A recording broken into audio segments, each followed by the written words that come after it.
আমার ভালোবাসাটা একতরফা। একতরফা ভালোবাসতে সবাই পারে না, কিন্তু একতরফা ভালোবাসা সব থেকে ভালো, কারণ এর মধ্যে কোনো চাহিদা থাকে না। একদম নিখুঁত ও নিঃস্বার্থ ভালোবাসা এটা। দূর থেকে দেখা, তার অজান্তে তার যত্ন নেওয়া, তাকে ভালোবাসি এমন আভাস দেওয়া, এরকম হাজার সুখের স্মৃতি থাকে একতরফা ভালোবাসায়। আমি তাকে দেখার জন্য অপেক্ষা করে থাকি, অথচ সে এ ব্যাপারে কিছুই জানে না। তার ওই অজান্তে তাকে মন ভরে দেখা, মুখে মুচকি হাসি নিয়ে তার পিছন পিছন ঘোরা, হাজার চেষ্টা করেও মনের কথাটা বলতে না পারা, হ্যাঁ, এটাই একতরফা ভালোবাসা।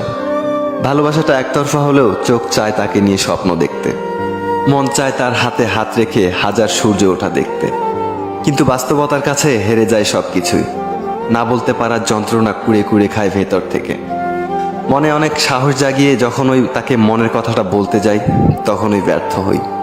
সে সামনে আসলে গুলিয়ে যায় আমার সবকিছুই। এভাবেই দিন কেটে যায়। একটা সময়ের পর আর হয়তো দেখাও হয় না, নিজের উপর রাগ হয় অনেক।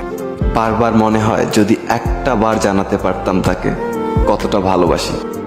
ভেঙে যায় আমার স্বপ্নগুলো। জানি তাকে পাবো না, তবুও তাকে ভালোবাসি। সে আমার জীবনের সাথে জড়ায়নি তো কি হয়েছে, সে থাকবে আমার ডায়েরির প্রতিটা পাতা জুড়ে, আমার একতরফা ভালোবাসা হয়ে।